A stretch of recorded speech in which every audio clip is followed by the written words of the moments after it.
The Book of Exodus, chapter 19. Exactly 2 months after the Israelites left Egypt, they arrived in the wilderness of Sinai.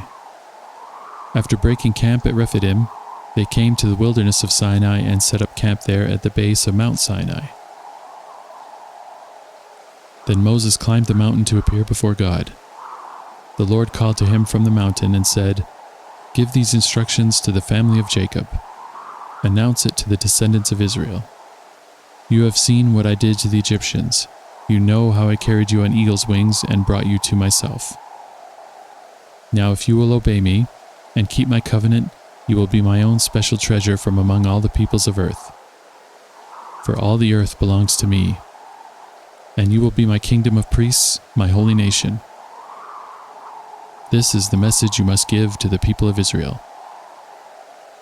So Moses returned from the mountain and called together the elders of the people and told them everything the Lord had commanded him. And all the people responded together, "We will do everything the Lord has commanded."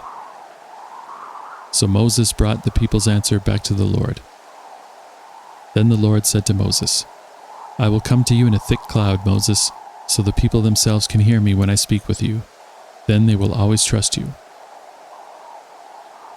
Moses told the Lord what the people had said.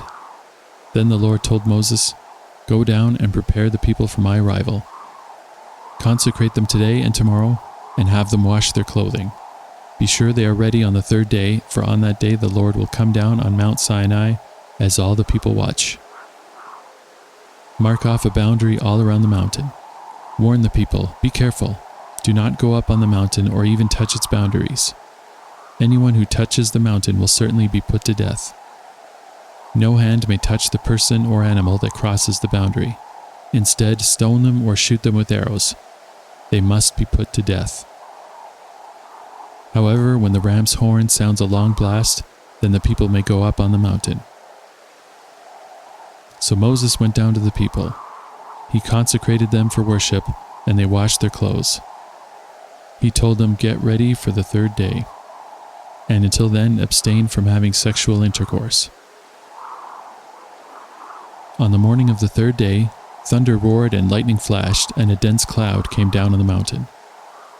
There was a long, loud blast from a ram's horn, and all the people trembled. Moses led them out from the camp to meet with God, and they stood at the foot of the mountain. All of Mount Sinai was covered with smoke, because the Lord had descended on it in the form of fire. Then the smoke billowed into the sky like smoke from a brick kiln, and the whole mountain shook violently. As the blast of the ram's horn grew louder and louder, Moses spoke, and God thundered his reply. The Lord came down on top of Mount Sinai and called Moses to the top of the mountain. So Moses climbed the mountain.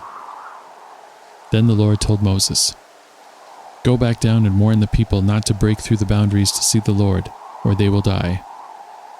Even the priests who regularly come near the Lord must purify themselves, so that the Lord does not break out and destroy them."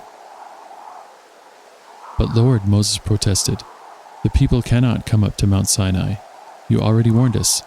You told me mark off a boundary and all around the mountain to set it apart as holy." But the Lord said, "Go down and bring Aaron back up with you. In the meantime, do not let the priests or the people break through to approach the Lord, or he will break out and destroy them."